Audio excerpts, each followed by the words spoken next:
네, 여러분 반갑습니다. 자, 이번에는 24년 2회 전기산업기사에 있어서 전자기학에 대한 수능을 간단히 한번 살펴보도록 하겠습니다.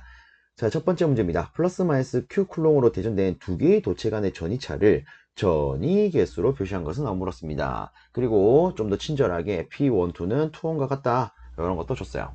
실제 이런 문제가 나오면 우리가 맛있게 먹을 수 있어야겠죠. 답은 딱 봤을 때 바로 요 놈이 된다. 그죠?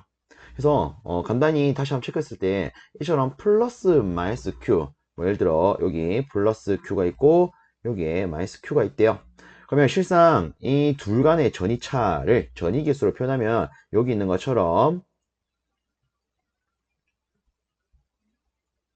이런 식으로 바로 표현할 수가 있죠.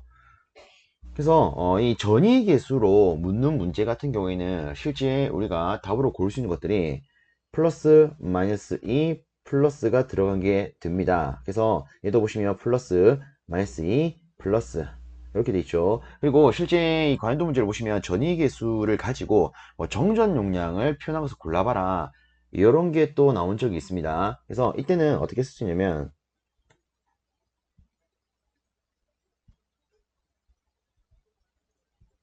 이렇게 쓸 수가 있어요. 그래서 지금은 전이차를 물었기 때문에 꼬라지가 이렇게 나와 있는 거고, 지금 제가 여기 쓴 것은 정전 용량에 대한 꼬라지가 됩니다. 그래서 전이차를 묻든 정전 용량을 묻든 이처럼 플러스 마이너스 Q로 대전되어 있을 때 전이계수로 표현하는 경우에는 딱 뭐만 기억하면 좋다? 플러스 마이너스 2 플러스. 그래서 얘도 플러스 마이너스 2 플러스 아니겠습니까? 그죠? 그래서 이런 거 나오면 여러분들 웃으면서 맛있게 꿀꺽 드시길 바랍니다. 다음으로 두 번째 문제입니다. 질량이 mkg인 작은 물체가 전하 q쿨롱을 가지고 중력 방향과 직각인 무한 도체 평면 아래쪽 dm의 거리에 놓여 있답니다. 정전력이 중력과 같게 되는 q의 크기는 하고 물었습니다. 요거를 우리가 뭐 간단히 체크를 해보자면 이렇게 체크를 할 수 있을 것 같아요. 일단은 여기 나와 있는 무한 평면 도체를 제가 뭐 이런 식으로 간단히만 표현하도록 하겠습니다. 그리고 나서 이놈 아래쪽으로 여기 D미터 있는 위치에 질량이 M kg인 아주 작은 물체가 있대요. 자, 그리고 물은 것은 정전력이 중력과 같게 되는 Q의 크기. 요거는 우리가 이렇게 볼 수가 있죠. 실제 지금 뭐 제가 이렇게 그림을 그렸는데 우리가 이론상에서 배우는 기준대로 말을 해보자면 일단 첫 번째 접지도체고, 그 다음으로 무한평면도체. 이놈들 인근에 어떤 전하가 있으면 우리는 전기 영상법을 가지고 해석할 수가 있습니다. 그죠? 그래서 지금도 보시면 무한 도체 평면, 다르게 무한 평면 도체가 주어졌어요. 맞습니까? 이 무한 평면 도체 인근에 전하가 있으면 우리가 뭐를 가지고 해석한다? 영상법을 가지고 해석할 수 있다. 그죠? 그러면 우리가 이것도 생각해 볼 수 있겠죠. 우리가 배우는 영상법에서는요, 어떤 힘이 작용을 한다. 그럼 그 힘은 항상 뭘로 작용을 하게 되느냐? 흡입력으로 작용하게 됩니다. 결국 이거 아니겠습니까? 여기서 우리가 영상법을 해석하게 되면 당연히 이놈으로부터 반대쪽 이렇게 D미터 위치에 이런 영상 전하가 있겠구나. 그죠? 그럼 얘는 일단 여기에 Q라고 되어 있으니까 그냥 이렇게 표현하겠습니다. Q쿨롱 전하가 있다. 어쨌든 이들 영상 전하와 이 전하 간에는 모든 힘이 작용하게 될 거고, 그 힘이 어떻게 작용한다? 흡입력을 작용한다. 결국은 이놈 자체가 위쪽으로 힘을 받을 수 있겠네, 이렇게 해석을 할 수가 있겠죠. 그리고 또 하나, 지금 중력이라는 언급이 있기 때문에 우리가 가만히 생각해 보면 이놈이 대지로 떨어질 수 있는 힘, 즉 중력을 받게 될 거야. 근데 결론은 이거 아니겠습니까? 이 정전력이 중력과 같게 되는 요놈. 그쵸? 그러면 우리는 여기서 이거를 조금 생각해 볼 필요가 있습니다. 이 중력에 의해서 이 친구가 받게 되는 힘은 어떻게 표현될까? 이렇게 표현할 수 있겠죠. mg요. 이때 g는 뭐 중력과 속도가 될 겁니다. 자, 그러면 여기서 또 필요한 거, 요 놈이 결국 뭐가 된다? 영상력이 된다. 그럼 이 영상력에 대한 관계식도 필요하겠네요. 맞나요? 일단은 뭐 요 놈들이 갖게 되는 조건이기 때문에 저는 뭐 영상력의 크기 기준으로 일단 체크를 하겠습니다. 크기로 체크하면 우리는 이렇게 표현할 수가 있을 거예요. 16 파이 입실론 r 제곱분의 q의 제곱요. 원래라면은 마이너스가 붙어야 정상적입니다. 근데 크기로 본다면 뭐 이거 없이 이렇게 볼 수도 있겠죠. 어쨌든 우리한테 필요한 답은 이 둘이 같을 때 기준으로 도출할 수 있는 결과가 아니겠습니까? 그죠? 자, 그러면 이렇게 수식을 놓고 다시 봅니다. 이 둘이 같아졌을 때 뭘 구해봐라? Q를 구해봐라. 그쵸? 그러면 저는 이 수식을 Q에 대해서 정리하도록 하겠습니다. 일단 Q 제곱만 남겨놓고 나머지 싹 다 넘기면 이렇게 될 겁니다. 그쵸? 그리고 또 하나, 지금 지문을 봤을 때는 입실론 제로라고 되어 있습니다. 그러면, 이 전하의 주위에는 공기로 채워져 있겠구나. 뭐 이런 거를 우리가 느낄 수도 있겠죠? 그럼 요 놈을 바로 입실론 제로 붙여가지고 공기 중에 유전율로 바꿔 놓겠습니다. 자, 이 상태에서 우리는 여기 있는 제곱을 없애기 위해서 양변에 루트를 씌워줄 필요가 있습니다. 그래서 루트를 씌우면 이렇게 될 거예요. 맞나요? 근데 제가 애초에 좀 문자 기호를 잘못 썼네요. 여기는 거리를 뒤로 줬기 때문에 요거 스몰 r 대신에 D로 바꿔야 됩니다. 그렇죠? 그러면 이놈이 이렇게 수식이 바뀌겠죠. 자, 그래서 우리가 고를 수 있는 답안은 몇 번이 되느냐? 여기 있는 4번이 됩니다. 자, 이런 식으로 접근할 수 있는 문제가 되겠더라. 다음으로 세 번째 문제입니다. 두 개의 똑같은 작은 도체구를 접촉하여 대전시킨 후에 1m 거리에 떼어 놓았더니 작은 도체구는 서로 요런 힘으로 반발했답니다. 각각의 전하는 얼마입니까? 자, 일단 지금 보시면 두 개를 어쨌든 접촉을 해서 대전해 놓은 다음에 뗐어요. 그리고 이 둘 간의 힘이 이렇게 나타났답니다. 자, 우리가 알기로 항상 둘 간의 힘이 있다. 걔를 무슨 힘으로 부를 수 있다? 쿨롱의 힘이라 부를 수 있다. 그럼 이에 대한 공식을 하나 떠올려서 바로 풀어 나가 보겠습니다. 이 친구는 이렇게 쓸 수가 있죠. 4파이 입실론 R 제곱분의 Q1, Q2. 그쵸? 근데 지금 보면 두 개의 똑같은 작은 구를 접촉을 해서 대전을 시켰답니다. 그러면 이 경우에는 둘이 서로 똑같은 전하를 가지고 있다 이렇게 볼 수가 있을 거예요. 그쵸? 똑같은 놈을 접촉해서 대전시킨 후에 띄워넣었으니까. 자, 그래서 저는 요 놈을 Q 제곱으로 표현할 겁니다.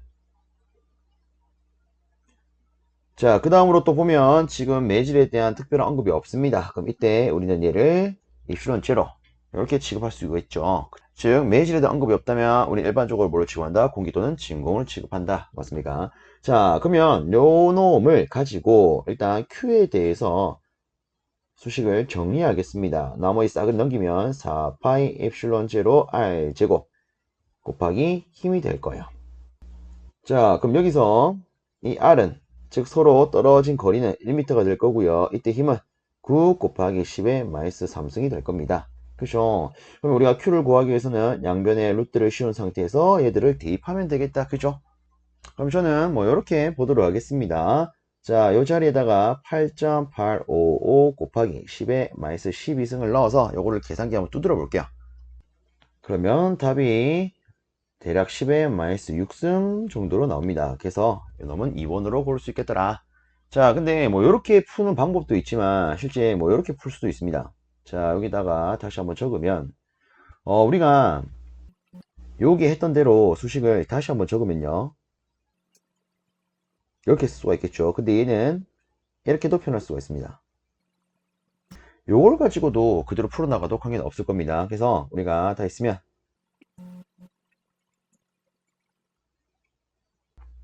그러면 여기다가 이제 주어진 걸 그대로 또 한번 넣어 보도록 하겠습니다. 그럼 이렇게 쓸 수가 있겠죠. 그래서 요거를 계산기 그대로 넣더라도 방금 체크했던 12-6승을 얻을 수가 있습니다. 다음으로 네 번째 문제입니다. 정전 용량이 10마이크로페럿과 20마이크로페럿인 두 개의 콘덴서를 직렬로 연결해서 충전을 시키는데 300줄의 일이 필요했다면 20마이크로페럿에 저축되는 에너지는 몇 줄입니까? 라고 물었습니다. 일단은 우리가 요 가운데 요 놈을요, 물론 1이라고도 말할 수 있겠지만 에너지 이렇게도 표현할 수가 있겠죠. 자, 요 놈을 저는 이렇게 한번 접근을 해보도록 하겠습니다. 일단 주어진 내용에 의하면요, 정전 용량이 10 마이크로페럿, 20 마이크로페럿인 두 개의 콘덴서가 이렇게 직렬로 연결이 되어 있답니다. 그리고 요 놈을 다 충전하는데 얼마 에너지가 들었다? 300줄의 에너지가 들었다. 그리고 결론은 이놈을 기준으로 했을 때 여기에 축적되는 에너지는 얼마예요? 요겁니다. 그러면 일단 요거부터 따져볼게요. 우리가 최종적으로 구해야 되는 것은 여기에 축적되는 에너지 W는 2분의 1 C 이바 자승 요걸 가지고 구할 수가 있을 겁니다. 그죠? 그럼 당연스럽게 우리는요 요 자리에 이놈을 그대로 넣으면 될 겁니다.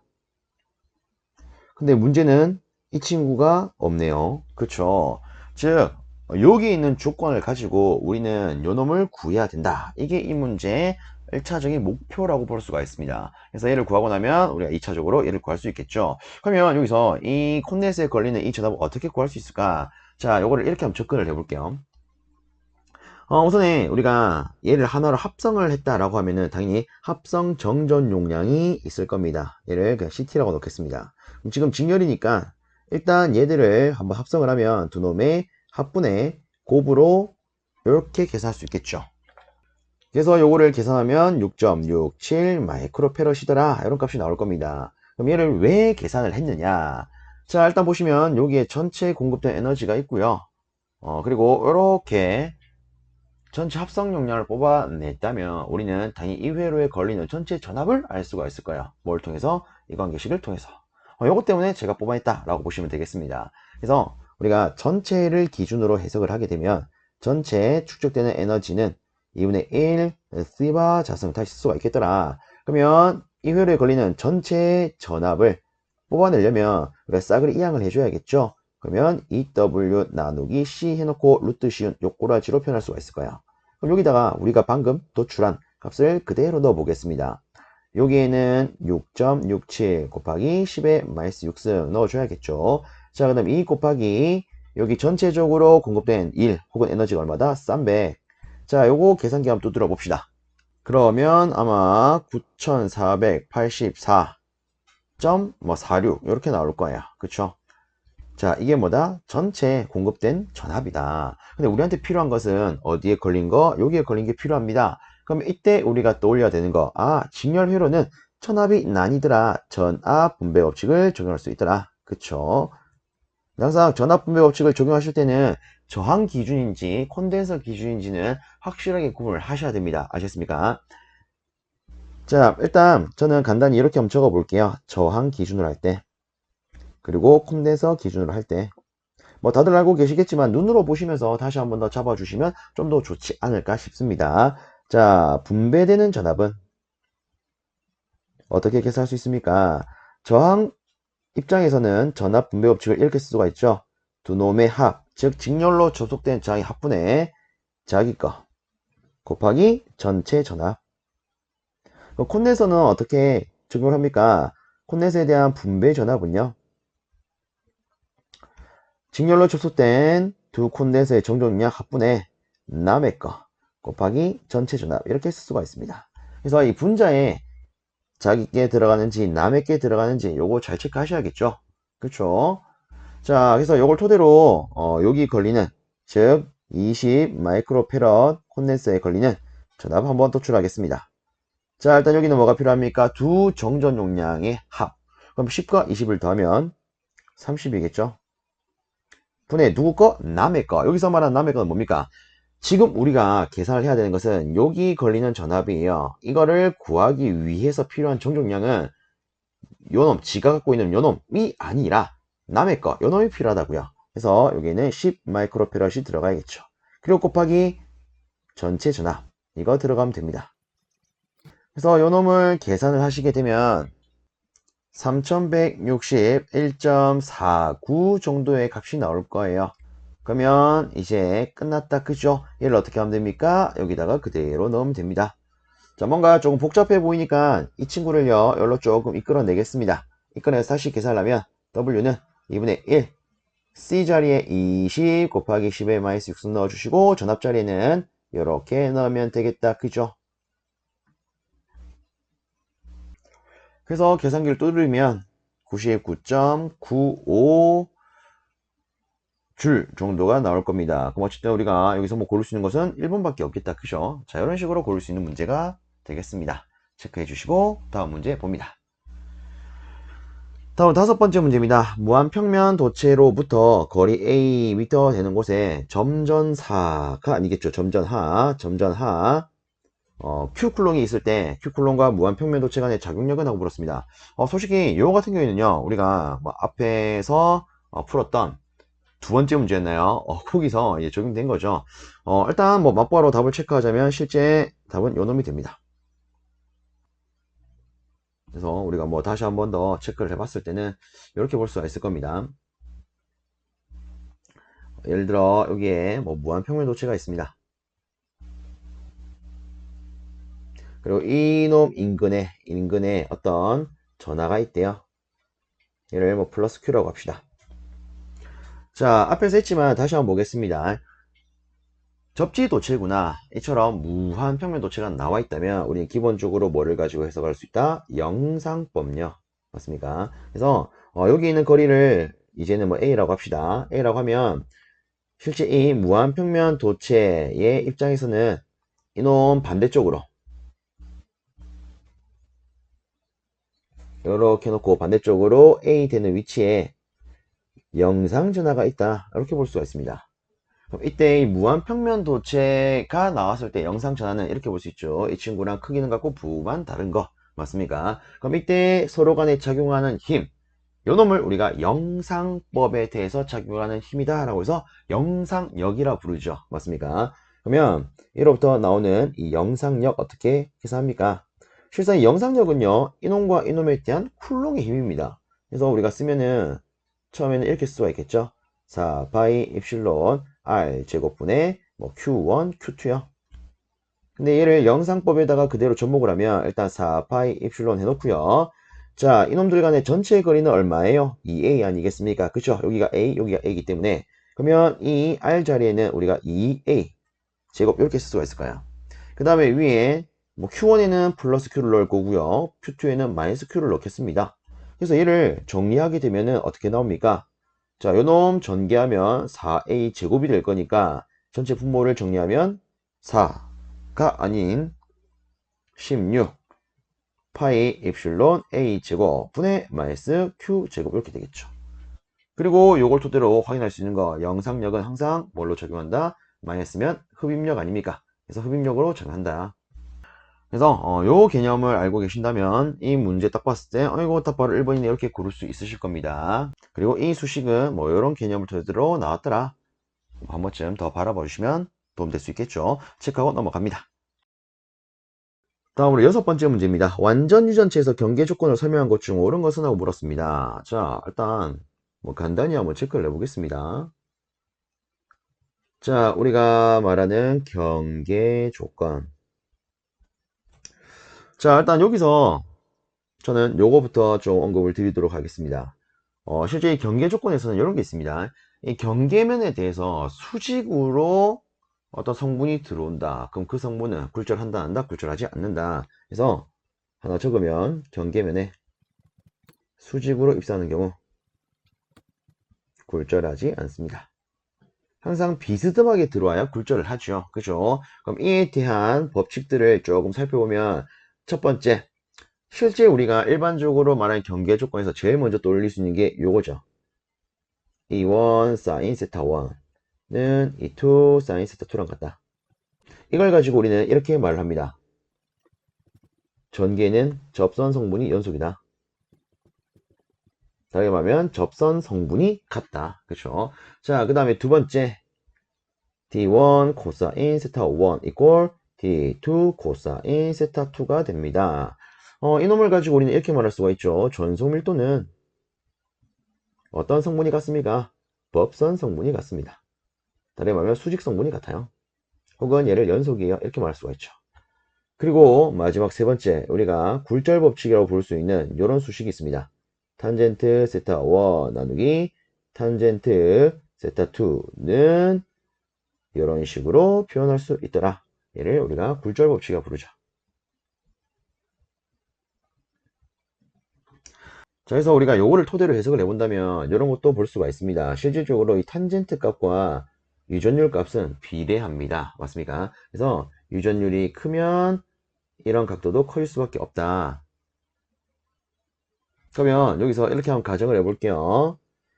만약에 1번 매질에 대한 유전율이 2번 매질에 대한 유전율보다 크다면 이때 뭐 여기서 어떤 성분이 1번 매질에서 입사가 된다고 가정을 하겠습니다. 그러면 이때 들어오는 각을 우리는 입사각이라고 부를 수가 있고요.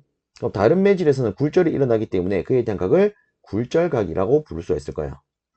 그럼 각각의 입사각을 세타 1, 굴절각을 세타 2라고 놓는다면, 자, 매질에 있어서 이런 관계를 가질 때 얘들도 이런 관계를 갖는다라고 볼 수가 있죠. 그렇죠?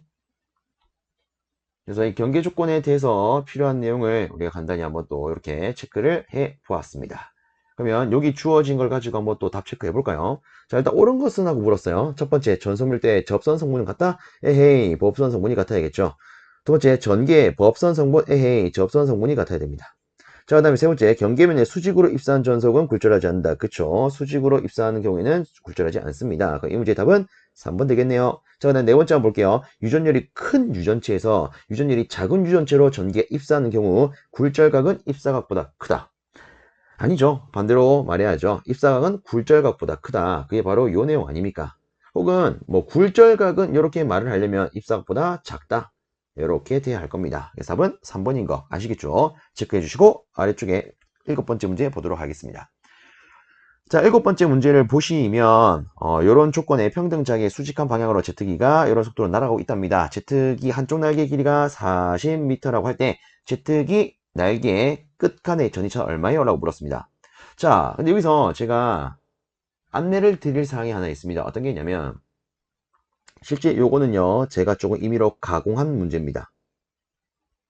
오해는 하지 마시고요. 얘를 뭐 아예 새롭게 만들었냐 그게 아니라 실제 요 문제가 나오긴 했어요. 나왔는데 여기 수치값 있죠? 수치값을 좀 임의로 잡았습니다. 실제 이에 대한 수치값을 정확하게 확인할 수 없어가지고 실제 출제된 데이터를 토대로 이 수치값만 받겠다. 이렇게 좀 봐주십시오. 아시겠죠? 그래서 요 문제를 통으로 암기하려고 한다. 그건 조금 그렇겠죠. 그래서 요거는 어떻게 푸는지만 조금 봐주시기 바랍니다. 실제 이런 유형 같은 경우에는 물론 철도로도 나온 적이 있고요. 이처럼 제트기로 나오기도 하는데 어떻게 푸는지 알면 말이 뭐 조금 이렇게 꼬이더라도 충분히 여러분들 들 수 있으실 겁니다. 아시겠죠? 자, 그래서 어떻게 푸는지 같이 한번 살펴봅시다.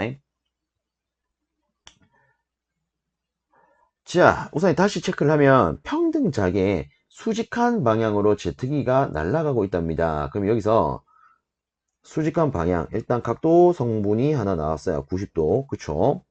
그리고 일단 단위를 봤을 때 제시된 것은 자속 밀도라는 걸 알 수가 있죠.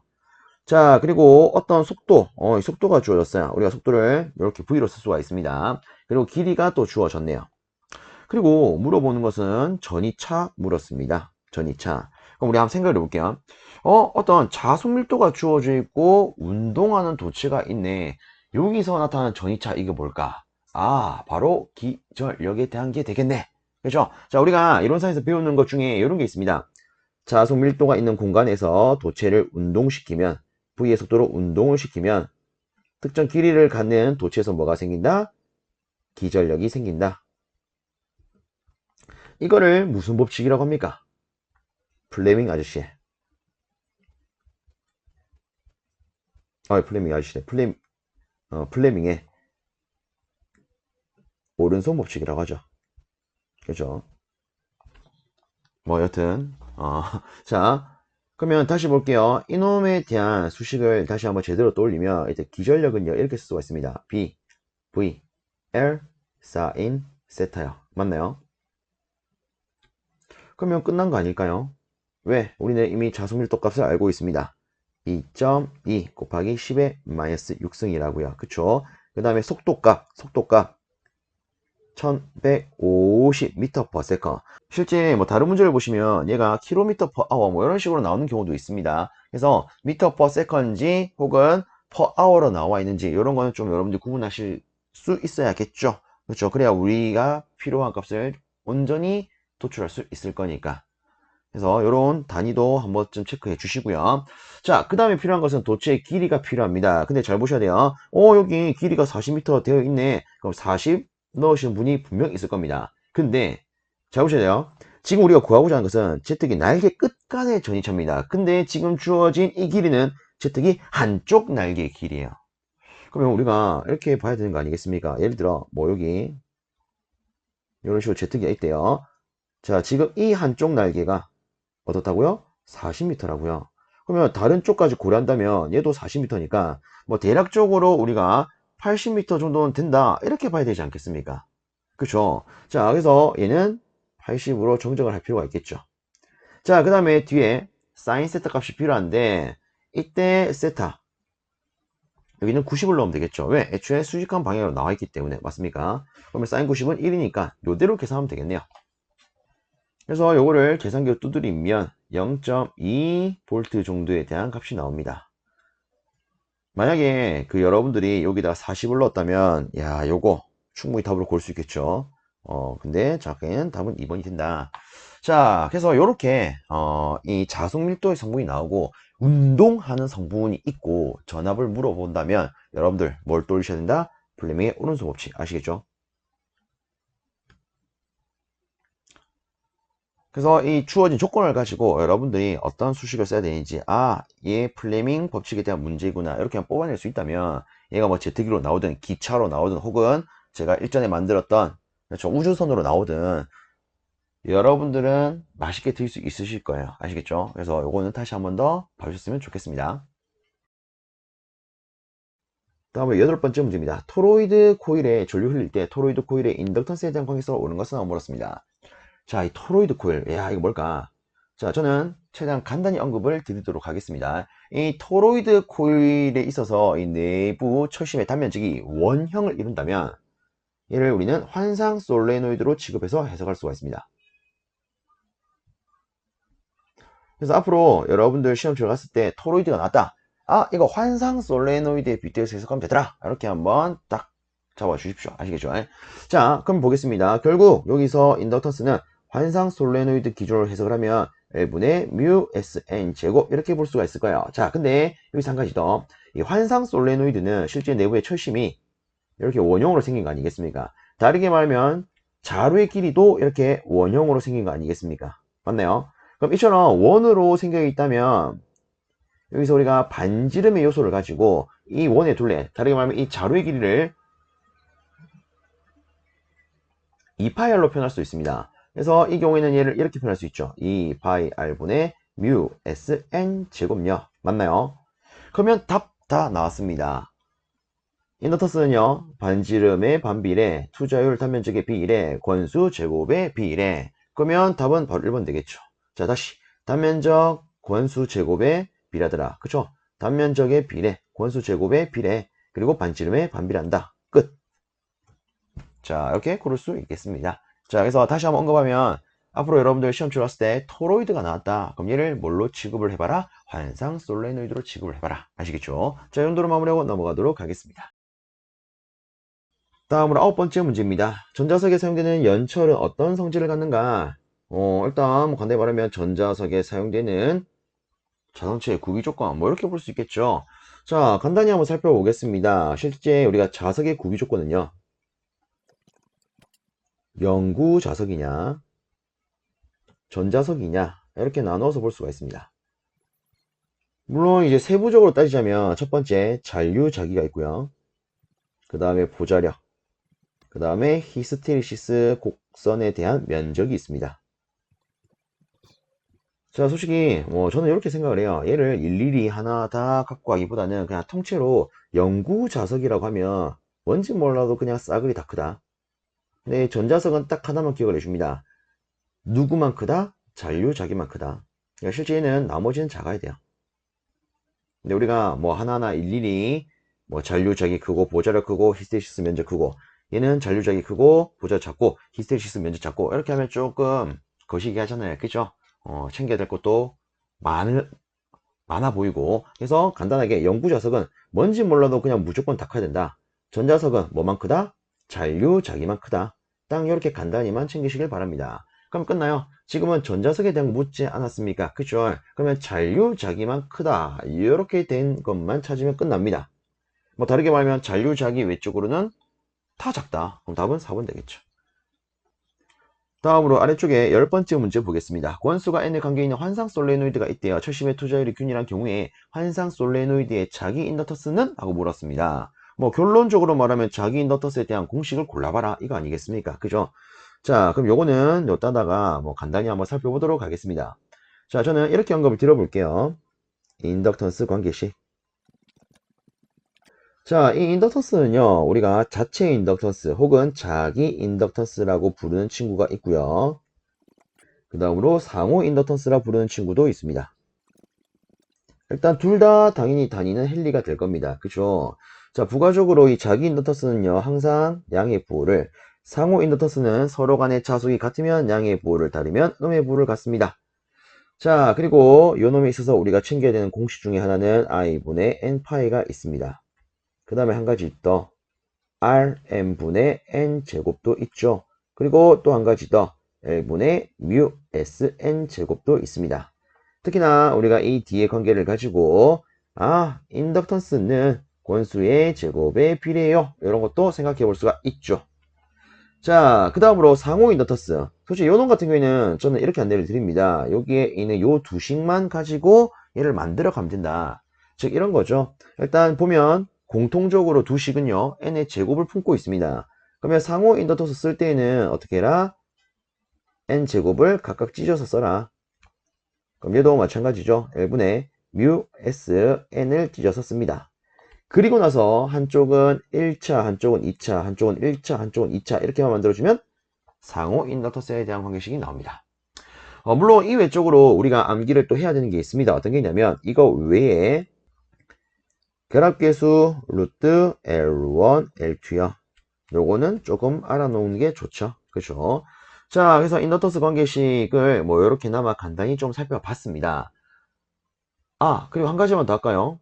실제 이 상호 인덕턴스를 계산하는 수식 중에 이런 것도 있죠.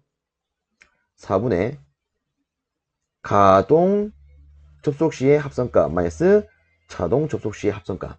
뭐 정확하게 말하면 이때 가동 접속 시, 자동 접속 시의 합성값은 직렬 접속 기준입니다.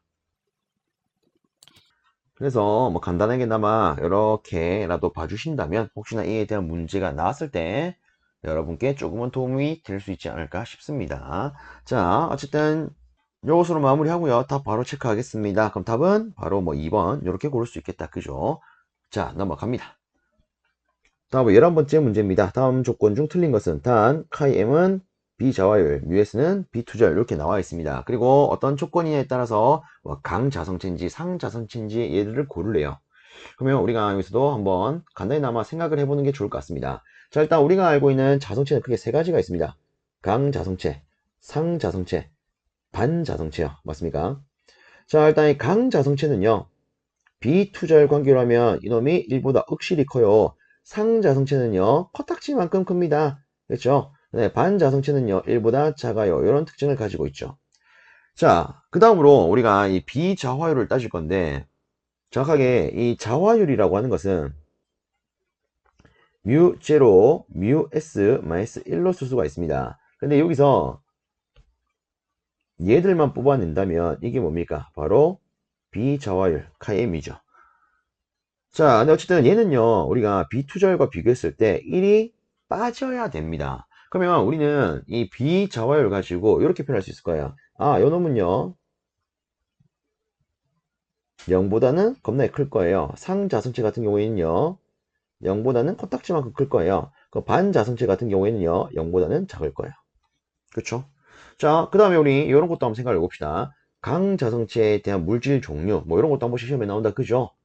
자, 그래서 쓰면은 철, 니켈, 코발트, 망간.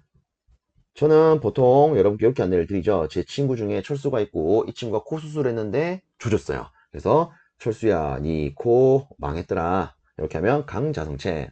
그 다음에 반자성체 같은 경우에는 요즘에는 이런 용어를 안 쓰지만 옛날에는 자성이, 극성이 역으로 나온다 해서 역자성체라는 표현을 썼습니다. 그래서 저는 이렇게 언급을 드립니다. 제 친구 중에 역이니까 역도 준비하는 선수가 있대요. 역도를 준비하는 친구가 있대요. 자, 이 친구가 열심히 운동해서 대회에 나갑니다. 그래서 저는 그 친구한테 이렇게 응원을 할 거예요. 친구야, 대회 나간 김에 금, 은, 동, 안아 삐고 온나. 금운동 안아서 와라. 그래서 금운동 안아삐라 이렇게 안내를 보통 드리고 있습니다. 그럼 이때 금운동은 다들 뭔지 아시겠죠? 골드, 실버 얘는 다르게 굴이 아닙니까? 자, 여기서 안이라고 하는 것은 안티모, A는 아연, B는 비스무트를 의미를 합니다. 그러면 상자성체는요, 솔직히 저는 이것만 알면 된다고 생각합니다. 예를 들어 시험장 가서 상자성체를 물었어요. 그럼 그때는 이 두 개 빼고 남은 게 상자성체가 될 거니까요.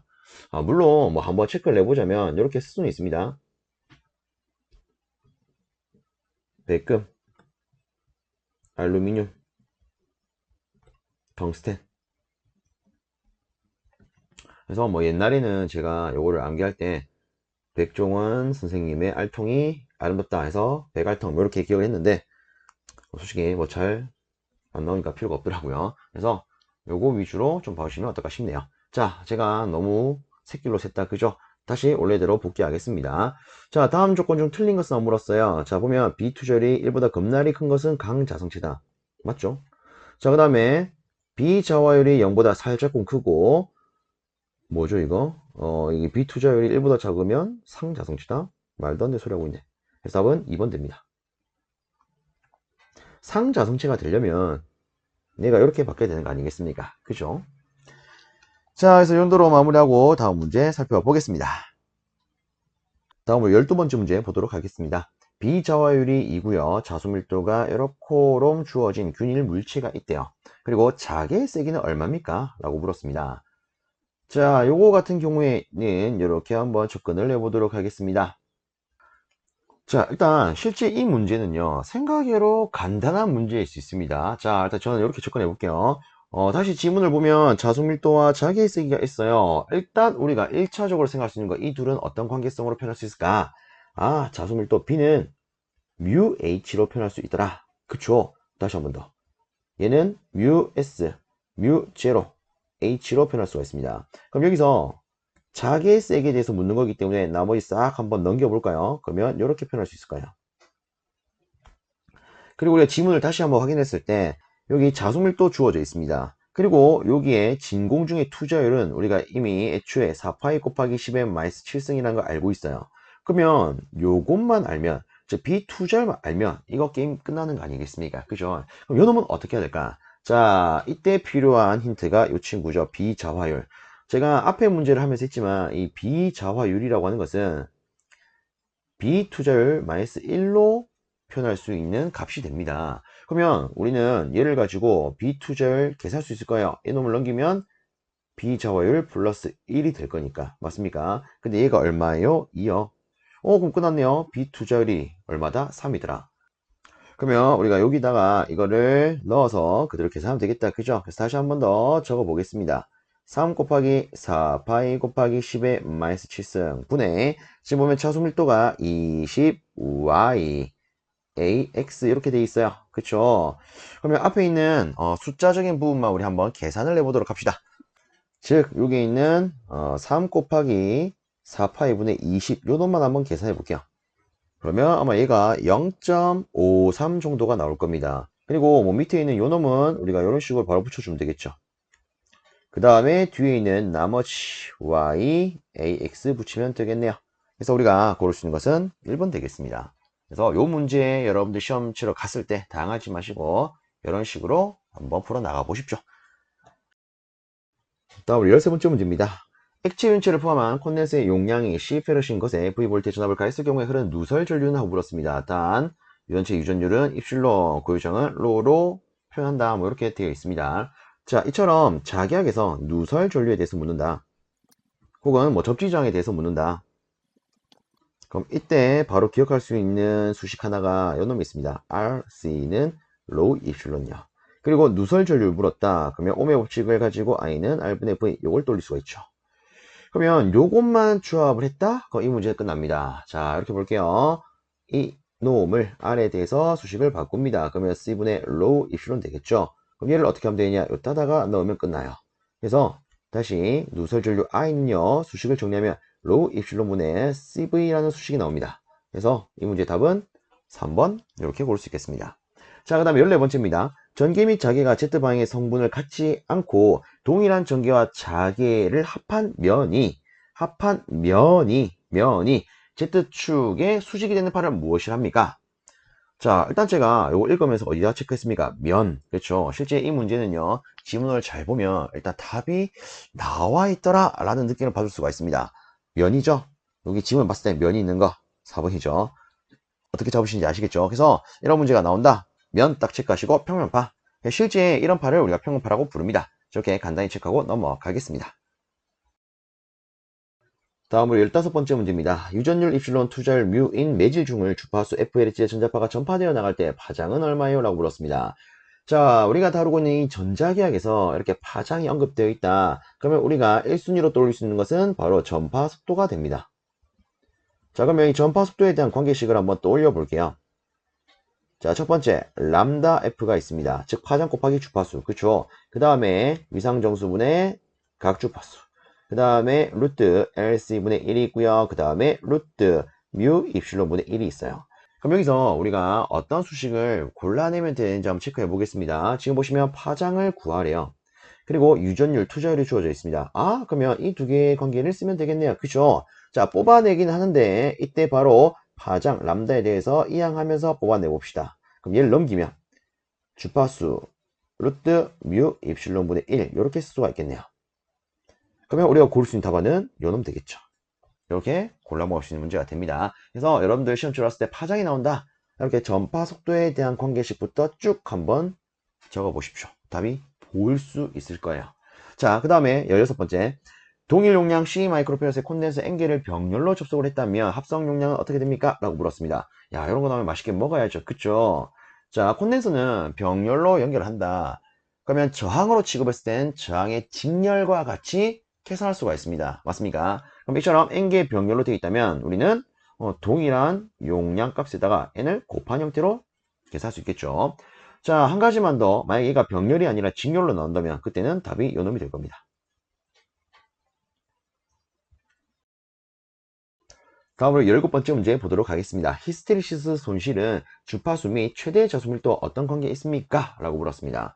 자, 그러면 히스테리시스 손실에 대해서 한번 떠올려 봐야겠죠. 일단 히스테리시스 상수에 있다가 주파수 최대 자수밀도에 몇 승? 1.6승. 근데 만약에 기기가 언급이 된다. 제곱 이렇게 되겠죠. 그렇죠? 얘는 기기일 때는 제곱이죠. 그래서 뭐 배닫기라든가 유도기라든가 이런 기기 명칭이 나오면 요거, 그리고 혹은 뭐 기기 과목에서 나오면 이거 아닙니까? 근데 우리가 다루고 있는 이 전자기학 과목에서는 히스테리시스 손실자체가 어떻게 표현됩니까? 이렇게요. 1.6승 잘 잡으셔야 됩니다. 그럼 끝났죠. 주파수의 비례, 최대 접속밀도의 1.6승의 비례. 그럼 답은 2번이겠네요. 그렇죠. 맛있게 드십시오. 자, 근데 여기서 한 가지만 더 봅시다. 특히 많은 분들이 혼동을 하는 게 요겁니다. 기기로 간다. 특히나 교류 기기로 간다. 요거 잘 잡으셔야 돼요. 교류 기기로 가면요, 히스테리시스 손실 자체가 실제 여러 요소를 부가적으로 딱 묶어서 보다 보면 주파수의 반비례예요. 그 다음에 전압 제곱의 비례예요. 이런 관계로도 표현할 수가 있죠. 맞습니까? 그래서 요건 교류 기기에서 이렇게 성립이 된다. 체크를 좀 해주세요. 그래서 요거는 구분 잘 하셔야 됩니다. 자, 다음에 18번째 문제입니다. 다음에 맥스웰 방정식 중에 틀린 것은 하고 물었습니다. 틀린 것은 뭘까요? 답은 바로 2번이겠네요. 그죠? 왜? 우리가 알기로 얘는 요거 아닙니까? 맞습니까? 자, 그리고 한 가지 더. 실제 요번에 시험 문제에서 이런 유형이 나왔는데 얘가 다르게 나온 유형이 있대요. 뭐 얘가 어떤 값으로 뭐 주어졌겠죠. 뭐 예를 들어 이런 식으로 주어졌다든가. 그쵸? 그럼 그때는 요 놈이 답이 되는 형태로 나올 겁니다. 맞습니까? 그래서 실제 이번 시험에 얘는 정상적으로 나오고 얘는 뭐 이런 형식으로서 다르게 나온 문제도 있다고 하니 이런 것도 참고적으로 들어 놓으시면 어떨까 싶습니다. 어쨌든 지금 문제에서는 답은 2번이 되죠. 다음으로 19번째 문제 보도록 하겠습니다. 내구의 반지름이 6cm, 외구의 반지름이 8cm인 동심구 콘덴서에 외구를 접지를 하고요. 내구의 전이 1800V를 가했을 경우에 내구에 충전된 전기량은 하고 물었습니다. 자, 일단 이 전기량을 계산하려면 이에 대한 공식 Q는 CV를 떠올릴 필요가 있습니다. 여기서 내구의 전이 1800V라고 주어져 있으니까 우리가 이 전하량을 계산하려면 이게 정전 용량이 어떻게 되는지만 뽑아내면 될 거예요. 그쵸? 자, 이처럼 뭐 외구가 접지가 되는 경우에는 우리가 일반적으로 아는 이 동심구에 대한 정전용 관계식, 요거를 가지고 풀어나갈 수가 있습니다. 자, 그 다음에 여기서는 뭐 매질에 대한 별도의 언급이 없기 때문에 우리가 일단 입실론 제로 기준으로 해설할 수가 있겠죠. 자, 그러면 저는요, 얘를 이렇게 풀어나가도록 하겠습니다. 우선적으로 분모는요, 여기서 얘를 빼야 되니까 그냥 단순히 뭐 0.08 마이너스 0.06 이렇게 쓸게요. 일단 미터로 환산하면 이렇게 표현할 수 있겠죠. 그 다음에 4파이 곱하기 다가 입실론 제로 8.855 곱하기 10에 마이너스 12승. 근데 여기서 혹시나 해서 언급을 드리는데 우리가 뭐 앞에서도 했지만 4파이 입실론 제로분의 1은 9 곱하기 10의 9승입니다. 그래서 이 관계를 활용해서 여기 접목하셔도 결과는 똑같습니다. 자, 여튼 간에 이 정도로 일단 정리하고요. 그 뒤에 나머지 쓰겠습니다. 자, A값 0.06, B값 0.08. 자, 요거를 계산기 두드리시면 이 친구가요, 대략 뭐 2.67 곱하기 10의 마이너스 11승 패러 정도로 나올 겁니다. 그럼 끝났죠? 우리 여기다가 그대로 한번 대입을 해볼게요. 다시 한번 더 쓰겠습니다. 2.67 곱하기 10의 마이너스 11승 곱하기 전압 1800 붙여주면 대략적으로 4.8 곱하기 10의 마이너스 8승 쿨롱이라는 값이 나오게 됩니다. 그래서 우리가 고를 수 있는 답안은 3번 되겠죠. 자, 그래서 이런 식으로 접근할 수 있겠더라. 자, 라스트 20번째 문제 보도록 하겠습니다. 자기율의 차기장에 대한 설명 옳은 것은 물었습니다. 일단 보니까 뭐 단면적이 나와 있고요. 투자율 길이 이런 것들이 나와 있습니다. 그럼 우리 바로 한번 돌려봅시다. 자기 저항. RM에 대해서 한번 돌려보면 얘는 뮤 S분의 L로 쓸 수가 있습니다. 물론 단위가 있으면 암페어 턴 퍼 웨버 이렇게 쓸 수가 있겠죠. 자, 그러면 여기서 우리 바로 답 한번 체크해 볼게요. 첫 번째, 자기율의 단면적 제곱이 필요한다? 아니죠. 그냥 단면적의 반비례합니다. 땡. 두 번째, 투자율의 반비례한다? 그쵸. 답은 바로 2번 되겠네요.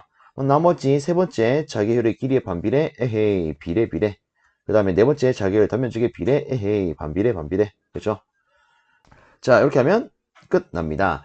자, 이렇게 해서 우리가 이번에 출제가 되었던 이 수문문항을 한번 같이 풀어봤습니다. 모쪼록 이 영상이 앞으로 시험을 준비하시는 많은 분들께 조금이라도 도움이 되었으면 좋겠습니다. 여러분들 수고 많으셨습니다.